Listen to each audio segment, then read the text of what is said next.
So hello everyone, welcome back to the online platform of Law Prep.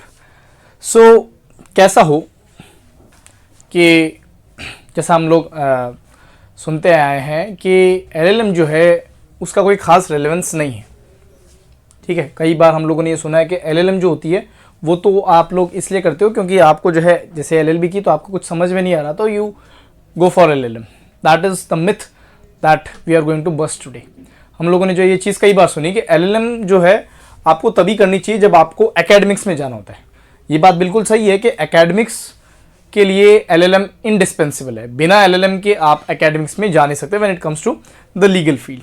लेकिन आज के हम सेशन में जो है बहुत सारी ऐसी चीज़ें देखेंगे जिससे कि आपको ये पता लगेगा कि LLM एक ऐसी फील्ड है जिसमें बहुत कम एफर्ट लगा के विथ वेरी फ्यू और minimal efforts you can have a very good output और द डिजायर्ड आउटपुट। ठीक है, जैसे कि बहुत कम लोगों को पता है कि LLM क्लैट PG जो है एक ऐसा एग्ज़ाम है जिसमें कंपटीशन ना के बराबर है।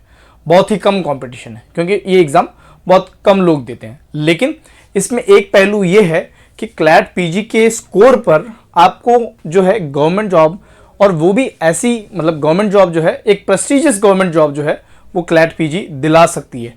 बहुत कम एफर्ट लगा के, बहुत ना के बराबर एफर्ट लगा के आपको जो उसका रिजल्ट मिलने वाला है that will be very good, that will be very satisfying. So वो क्या रिजल्ट है वो हम आज के सेशन में देखेंगे। तो आज का हमारा सेशन है benefits of LLM through CLAT PG। CLAT PG जैसे आपको पता होगा, CLAT is common law admission test for post graduate stream. UG भी होता है और PG भी होता है, जिसमें कि आपको जो है get to have an admission in the prestigious national law universities that are spread over the country. ठीक है, उसमें आपको जो है पोस्ट ग्रेजुएट कोर्स यानी कि LLM करने का जो है वो मौका मिलता है। अच्छा, और फायदा ये भी है क्लैट PG के थ्रू आपको जो है 1 ईयर की LLM करनी पड़ती है। ठीक है, एक फायदा ये भी है। तो बेनिफिट, सबसे पहला बेनिफिट क्या है, सबसे पहली मिथ क्या है जिसको हम आज बस्ट करने वाले हैं, वो ये है कि क्लैट PG या LLM करने का कोई फायदा नहीं है except when you are going to academics. तो सबसे पहला फायदा ही जो हम सबसे पहले देखेंगे। सबसे पहला फायदा क्या है क्लैट PSU का। PSUs क्या होती है, जैसे कि आपको पता है PSUs are public sector undertaking. एक गवर्नमेंट सेक्टर की कंपनीज होती है जो कि मिनी रत्ना, नवरत्ना, ये ऐसी जो कंपनीज होती है उनका बाइफर्केशन किया गया होता है। फॉर एग्जाम्पल भेल है, ONGC है, सेल है, ये सभी जो है गवर्नमेंट PSUs है। ठीक है, अब इसमें क्लैट PSU क्लैट PG आप एग्जाम देते हो। क्लैट PG एग्जाम का अगर आपका स्कोर बहुत अच्छा आता है, आपकी रैंक जो है एनीवेयर बिटवीन या फिर अंडर 80 आती है, 80 रैंक से कम आती है, 80 तक आती है आपकी रैंक, तो इसमें आपको ये जो ऑर्गेनाइजेशंस हैं PSUs हैं, ONGC, सेल, भेल, इनमें जो है आपको direct as a law officer की जॉब मिल जाती है। ठीक है, आपको कोई और दूसरा एग्जाम जो है वो नहीं देना पड़ता, कोई दूसरा एग्जाम फाइट नहीं करना पड़ता है। हाँ, बस ये है कि एक इंटरव्यू होता है और GD होता है, ग्रुप डिस्कशन होता है, जिसके बेसिस पे जो आपको सेलेक्ट किया जाता है। बाकी और कुछ भी जो है इसमें अलग से एग्जाम नहीं होता है, और ये एक डायरेक्ट आपका श्योर टिकट बन जाता है कि आप जो है क्लैट PSU के थ्रू जो है आप PSUs में जो है एक प्रेस्टिजियस लॉ ऑफिसर की जॉब या पोस्ट जो है वो एक्वायर कर सकते हैं। जैसे कि हम लोग हर साल देखते हैं कि रफली अराउंड 10,000 जो है, 10,000 एक अपर लिमिट है, 10,000 के आसपास लोग जो है क्लैट PG देते हैं, जिसमें से जो है जिनकी टॉप 80 में, अंडर 80 अगर रैंक आती है तो उनको डायरेक्ट जो है क्लैट PSU मिलता है। ये पूरे इंडिया में सबसे आसान एग्जाम है और सबसे ईजी तरीका है कोई भी तरह की गवर्नमेंट जॉब पाने के लिए। Even when it comes to the legal field में ये one of the easiest way है to get a prestigious job, to get the perks, to get a salary of more than 1 lakh per month. एक महीने की आप 1 लाख से ज़्यादा income भी कमा सकते हो, along with the other perks जो कि कंपनी आपको देती है। इनके अलावा जो आपको जो सैलरी मिलती है that is more than 1 lakh. ठीक है, और इसमें जो है जैसे कि बताया it is a very prestigious job as well. तो सबसे पहली मिथ ये है कि क्लैट LLM करने से सिर्फ आपका टाइम खराब होता है। That is wrong, that is not the correct thing. ठीक है, आपको इससे जॉब भी मिल सकती है अगर आपको ये चीज़ पता है तो। ओके, सेकेंड क्या है, जज एडवोकेट जनरल। अब हमें पता है कि जितने भी सेक्टर्स होते हैं, जितने भी कंपनीज होती हैं, उन सब में जो है लॉ ऑफिसर्स की बहुत ज़रूरत होती है, या तो कंप्लायंस के लिए या फिर उनको लीगल एडवाइस देने के लिए, अलग अलग चीज़ों के लिए। सेम वे जो हमारी आर्म फोर्सेज है, हमारी प्रेस्टिजियस आर्म फोर्सेज है, चाहे वो आर्मी हो या फिर नेवी हो, उनमें एक पोस्ट होती है जिसको हम कहते हैं जैग, दैट इज जज एडवोकेट जनरल। ठीक है, अब जज एडवोकेट जनरल जो होता है वो आर्मी का लॉ ऑफिसर होता है जो कि आर्मी के लीगल मैटर्स जो है वो देखते हैं। ठीक है, जैसे ही वो सेलेक्ट होते हैं उनका जो प्रोसीजर होता है वो थोड़ा सा अलग होता है। अब इसमें क्या होता है कि जैग जो है उसमें मांगा जाता है, एलिजिबिलिटी क्राइटेरिया होता है आपका क्लैट पीजी का स्कोर। मतलब अगर आपने क्लैट पीजी दे दिया है, आपका कोई भी स्कोर आया, दैट डजंट मैटर, जैसे ही आपने क्लैट पीजी दिया you become eligible for zag, that is जज एडवोकेट जनरल। इसमें जो है आप आर्मी में लॉ ऑफिसर बनते हो, यू गेट टू आपकी जो है आपका इसके बाद जो है क्लैट पीजी का देने के बाद जो है आपका एसएसबी होता है, that is services selection board जो है आपका एक इंटरव्यू लेते हैं जो कि 5 दिनों का होता है, जिसमें साइकोलॉजिकल टेस्ट, इंटरव्यू और फिर जो है अलग अलग ग्रुप टास्क जो है वो होते हैं। तो आप इसमें जो है direct as a law officer army या नेवी में जो है अपनी सर्विसेज दे सकते हैं। ठीक है, और इसकी स्टार्टिंग पे यानी बेसिक पे कितनी होती है, दैट इज 56,000। ये बेसिक पे है। बेसिक पे का मतलब है कि मिनिमम इतना तो मिलेगा ही मिलेगा, फिर उसके बाद टीए डीए ये सब जोड़ जोड़ के जो है रफली around 1 lakh per annum again हो जाता है। प्लस इनकी पोस्टिंग्स भी जो होती है वो लिमिटेड होती है, बहुत ऐसा नहीं कि पूरी इंडिया में कहीं पे भी जो आपको पोस्ट कर देंगे, बहुत लिमिटेड एरियाज पे जो है इनकी पोस्टिंग होती है। प्लस जिनको जो लॉ स्टूडेंट्स जिनको एडवेंचर बहुत पसंद है तो उनके लिए भी जो है ये पोस्ट बहुत ही शानदार पोस्ट है। लेकिन सबसे पहले आपको क्या देना पड़ेगा, क्लैट पीजी देना पड़ेगा। क्लैट पीजी दोगे तभी आप जैग के लिए एलिजिबल हो पाओगे। तो ये दूसरा बेनिफिट है, दूसरा पर्क है of appearing for CLAT PG. Next, academics and research. ये वन ऑफ दी मतलब ये सबको पता है कि एलएलएम अगर करना है या क्लैट पीजी देना है तो उसमें बेनिफिट तो क्या है, बेनिफिट ये है कि आपको जो है एकेडमिक्स और रिसर्च में जो है जाने का मौका मिलता है।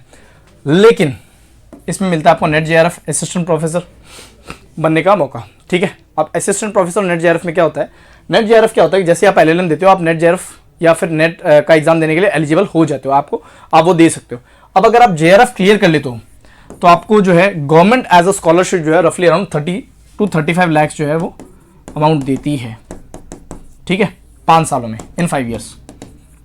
पहले आप जेआरएफ होते हो 2 साल तक, फिर आप सीनियर रिसर्च फेलो जो है वो बनते हो, एसआरएफ बनते हो। तो इन 5 सालों में गवर्नमेंट जो आपको रफली अराउंड 30 to 35 लाख जो है पैसे देती है। ठीक है, आपको कुछ उसके लिए नहीं करना है, आपको सिर्फ ये एग्जाम क्लियर करना है और आपको क्या मिलते हैं 30 to 35 लाख 5 साल में मिलते हैं। उसके बाद आप नेट जेआरएफ जैसे ही देते हो आप असिस्टेंट प्रोफेसर के लिए एलिजिबल हो जाते हो। अब असिस्टेंट प्रोफेसर पूरे देश भर में हाईएस्ट पेड गवर्नमेंट जॉब है। इसकी जो स्टार्टिंग ग्रेड पे है दैट इज 6,000।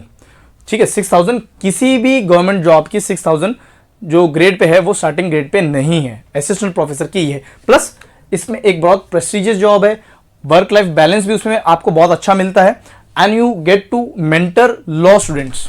आप जो है कोई भी लॉ कॉलेज हो, चाहे वो गवर्नमेंट लॉ कॉलेज हो या प्राइवेट लॉ कॉलेज हो, उसमें जो है आप जो लॉ स्टूडेंट्स हैं उनके टच में हमेशा रहते हो। जो आपको अगर सीखने की जो है इच्छा रहती है तो वो ये जो चीज़ है, ये जो जॉब है असिस्टेंट प्रोफेसर की, वो आपको जो है फुलफिल करवाती है या फिर आपको ये फुलफिलिंग जॉब काफ़ी लगेगी। प्लस पर्क्स जो हमने देखी, सैलरी जो हमने देखी, वो भी जो इसमें मिलती है। अगर आप गवर्नमेंट असिस्टेंट प्रोफेसर बनते हो तो सैलरी जो है इंक्रीज हो सकती है, इसके अलावा भी जो है और ज़्यादा इंक्रीज हो सकती है। अगर आप प्राइवेट में भी जो है कंटिन्यू करना चाहते हो तो उसमें भी जो है अच्छे पर्क्स, अच्छी सैलरीज जो है कई सारी यूनिवर्सिटीज़ देती हैं।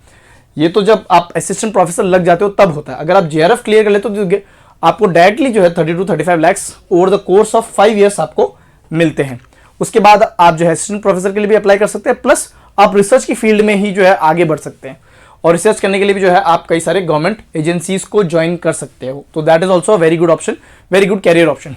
ओके, तो थर्ड इसका पर्क क्या है, आप एकेडमिक्स और रिसर्च में जा सकते हो।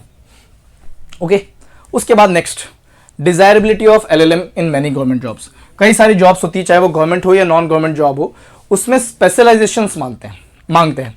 ठीक है, जो एलएलएम हमें पता है कि स्पेशलाइजेशंस होती है, चाहे वो कॉन्स्टिट्यूशन लॉज में हो, चाहे बिजनेस लॉज में हो, चाहे क्रिमिनल लॉज में हो। तो कई सारे सेक्टर्स ऐसे होते हैं जिसमें मिनिमम एलिजिबल क्राइटेरिया जो होता है वो एलएलबी होता है। लेकिन कई सारे सेक्टर्स ऐसे होते हैं जिसमें वो साथ में ये भी लिखते हैं कि डिजायरेबल है एलएलएम। डिजायरेबल मतलब कि एक एलएलबी का स्टूडेंट है और एक ऐसा स्टूडेंट है जिसने एलएलएम भी कर रखी है, तो हमेशा प्रेफरेंस उस एलएलएम वाले इंसान को जो है दी जाएगी। तो डिजायरेबिलिटी जो है आपकी एलएलएम करने से आपकी जो है कई सारे सेक्टर्स में बढ़ जाती है। आपको जो है मतलब जो बाकी जो स्टूडेंट्स है उनके तुलना में ज़्यादा प्रीफर जो है वो किया जाता है। ठीक है, so one of the benefit is also this. अगला जो बेनिफिट है वो क्या है कि इंसेंटिव्स मिलते हैं। कैसे कि अगर मान लो कि आपने जुडिशरी क्लियर किया चाहे आरजीएस हो, चाहे जीजीएस हो, या फिर कोई भी स्टेट का जो है जुडिशियल एग्जाम हो, तो उसमें अगर आपने मास्टर्स कर रखी है, मतलब एलएलएम कर रखी है, तो उस एलएलएम करने के अलग से आपको इंसेंटिव्स मिलते हैं। अगर आपने पीएचडी कर रखी है तो उसके भी जो है आपको इंसेंटिव्स मिलते हैं। तो कहने का मतलब ये है कि अगर आप ज़्यादा पढ़ते हो, अगर आप ज़्यादा डिग्रीज लेते हो, एज फॉर एग्जांपल एलएलएम लेते हो या पीएचडी करते हो, तो उसका बेनिफिट आपको जो है जुडिशरी में जाने के बाद भी जो है मिलेगा, और आपको इंक्रीज्ड इंसेंटिव्स भी जो है वो मिलेंगे। ओके, और आज का आखिरी plus one of the most कह लीजिए कि इसके बारे में सबसे कम बात की गई है, या फिर कह लीजिए कि इसके बारे में लोगों को पता नहीं है, या फिर कह लीजिए कि एक मिसकंसेप्शन है कि जो एलएलएम करता है उसका कॉर्पोरेट सेक्टर में प्लेसमेंट नहीं होता है। तो ये एक मिथ है, क्योंकि मैंने भी जो है, मेरे बैच में भी जो है काफ़ी लोग थे जिनका कॉर्पोरेट सेक्टर में एलएलएम के थ्रू जो है प्लेसमेंट हुआ है। हाँ, ये बात सही है कि जो कंपनीज आती है, जो फर्म्स आती है, दे प्रिफर एलएलबी स्टूडेंट्स, लेकिन एलएलएम स्टूडेंट भी अगर वो वर्दी हैं तो वो कॉर्पोरेट सेक्टर में जो है प्लेस हो सकते हैं आफ्टर डूइंग देयर एलएलएम। तो ये कहीं से भी जो है ये दिस इज़ नॉट ट्रू, या this is not backed by facts to say that कि जो एलएलएम करता है उसका कॉर्पोरेट सेक्टर में प्लेसमेंट नहीं होता है। सो कहने का मतलब ये है कि एलएलएम करने के आप सिर्फ एक एग्ज़ाम देते हैं क्लैट पीजी, उस क्लैट पीजी के बेसिस पे जो है आपके इतने सारे ऑप्शंस खुल जाते हैं कि आपको भी नहीं पता कि आपको जो कौन सा बेनिफिट लेना चाहिए, कौन सा छोड़ना चाहिए। ठीक है, तो in my opinion you must opt for CLAT PG. और क्लैट पीजी जो है एक बहुत ही ईजी एग्ज़ाम है, मतलब अगर आप उसमें 5-6 मंथ्स भी देते हैं तो आपके उसको क्लियर करने के और अच्छे रैंक पाने के बहुत ज़्यादा हाई चांसेस रहते हैं। और जैसे कि आपको पता होगा, ये कॉम्प्रिहेंशन बेस्ड पैसेज होता है, मतलब आपको एक लीगल पैसेज दिया गया होगा और फिर उसके बेसिस पे आपको क्वेश्चंस जो है वो पूछे जाएंगे। तो this exam is very easy to clear, plus it has a lot of benefits. तो कहने का मतलब ये है कि इसमें आपको कम इनपुट पे बहुत ज़्यादा आउटपुट जो है वो मिल रहा है। So in my opinion you must prepare and you must opt for doing LLM, and that too from the prestigious national law universities, जिससे आपके जो है कई सारी जो है आपकी अपॉर्चुनिटीज खुल जाती है, प्लस आपका जो एनालिस्ट का टैग होता है that also matters a lot. So that's all for today, we will meet in the next session. Thank you everyone.